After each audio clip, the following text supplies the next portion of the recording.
యెహోవా నీ గుడారంలో అతిథిగా ఉన్న దగ్గర వాడేవాడు. గెస్ట్ ఎవరు నీ గుడారంలో? నీ మందిరంలో స్పెషల్ గెస్ట్ ఎవరు?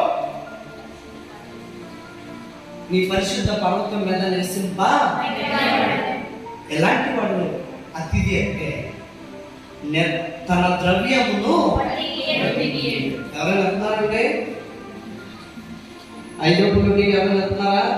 జాగ్రత్త, 5 రూపాయలు వడ్డీకి 10 రూపాయలు ఉంటే అయిపోతుంది. హాస్పిటల్లో ఏదైనా నష్టం జరగచ్చు. వడ్డీ వ్యాపారం చేయొద్దమ్మా దయచేసి. దేవుని స్తోత్రం. వడ్డీ వ్యాపారం చేసే వాడు నేను చెప్పట్లేదు, దాన్ని చెప్తున్నాడు. ఏమంటున్నాడు అమ్మా?